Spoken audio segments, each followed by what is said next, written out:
આજ તો સવારે હું ઉપડી ગયો ગોંડલ. જવાનું છે આપણે લગ્નમાં, તો હાલો તમે હોત ભેગા. ગોંડલ ભેગા ત્યાં તો દિલ ગાર્ડન હો ગયા. ગાર્ડન નહીં, ગાર્ડનમાં ફોટા પાડવાના. એટલે હું ઋષિપાજી પહોંચી ગયા છીએ. કે આપણે આવી ગયું છે કામ, તો આપણે જઈ છીએ હવે વાડીએ. આ બસમાં જાન આવી ગઈ છે ને આપણે એને વાડીએ પહોંચાડી દીધી.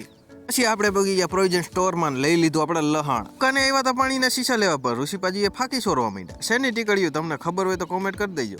ઋષિપાજી કે તું મને ઘડિયા વડિયા રખડાવ્યા રાખે એટલે હું ગાડી લઈને વહી જાઉં છું. તો ઋષિપાજી દક્ષિણ દિશામાં ને હું ઉત્તરની બાજુ નીકળી પડ્યો. બે પૂગી ગયા વાડીએ અને અહીંયા જો મંડપ શણગારેલો છે. વગાડું ડાકલા.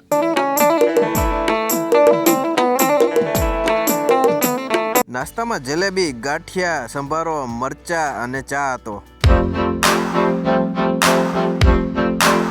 આજી વખતે તો વસ્તુ છે ને જાજી લેવાની હતી, એટલે આપણે તો હે ને આજે ખેલા 4 વ્હીલ લઈને નીકળી પડ્યા.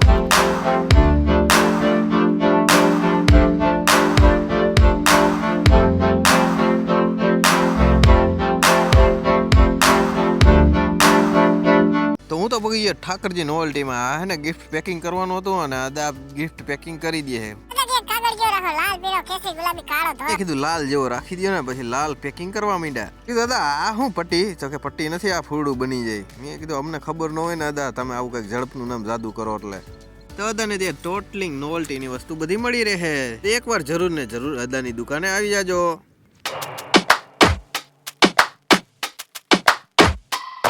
તો આ છે વરરાજાની ગાડી. પછી આપણે પૂછી ગયા સુનિલભાઈ મકવાણા કામ કરે જો આવી રીતે કઈક આપણે કઈ સમજાય નહીં, કઈક હેન્ડલ બનાવે છે. તો ફોટો શૂટિંગ વાળાને એલોજન ઉડી ગઈ, તો અમે જઈશું હવે એલોજન લેવા. અરે દેવા, યે ગડબડ હે બાબા. એલોજન લઈને પૂગ્યા થયા ત્યાં કુંડામાં ધુવાણા તો નીકળી ગયા હતા, એટલે કે એન્ટ્રી અમારે જોવાની નહીં. પાછા અમે 4 વ્હીલ લઈને પાછા કામ કરવા આવી ગયા. આજુ કહું તો લગ્નની જગ્યાએ તમે નકર બહાર જ રહી ખડાઈ.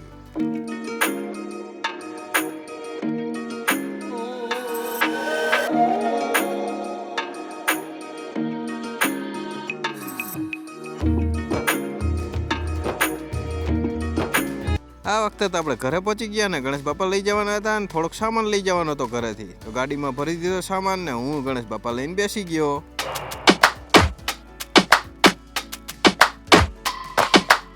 આનું નામ છે જીયાનસી, આપણા ભાઈબંધની દીકરી.